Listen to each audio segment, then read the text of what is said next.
Je profite de cette délibération sur les collèges pour aborder la question indispensable de la mixité sociale qui amène souvent certaines familles à choisir un établissement privé au détriment de celui de secteur public. L'étude sur l'impact de la mixité sociale dans les collèges menée pour le Conseil supérieur de l'éducation nationale par 3 chercheurs du CNRS confirme les arguments avancés par tous les professionnels de l'éducation.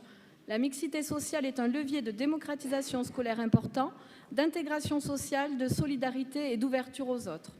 Selon les chercheurs, la présence d'au moins un tiers d'élèves d'origine favorisée dans un établissement a un impact positif sur les apprentissages de tous et supérieur à celui que pourrait amener un allègement d'effectifs. Donc si on résume ce qui ressort de cette étude, les bons élèves ne perdent rien à être dans des collèges mixtes et la mixité améliore le climat scolaire, la confiance en soi et les résultats de la plupart des élèves.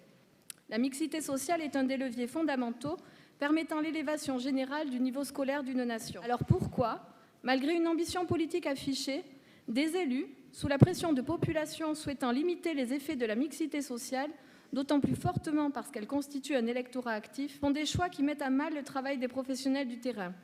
Ce qui est assez surprenant aussi, au regard des obligations des collectivités, tant au titre de leur mission d'éducation et de sectorisation que de leur rôle de chef de file de l'action sociale. Est-ce qu'une évaluation de la situation au regard de la mixité sociale de chaque collège de notre département a été réalisée ou sinon est-elle prévue? Plus que jamais, cette question de la mixité sociale dans les établissements scolaires doit faire l'objet d'une véritable concertation et construction avec tous les acteurs du territoire. Je vous remercie. Mais juste, nous avons souhaité faire remarquer que, puisque vous avez parlé du collège Jeanne d'Albret, que le principal a eu une mission, c'était de relever le niveau du collège et de remettre du vivre ensemble et de la mixité. Et c'est un pari qui a été réussi avec toute l'équipe éducative. Et donc c'est pour ça qu'ils vous avaient alerté quand ils ont eu vent de ce projet de changement de sectorisation.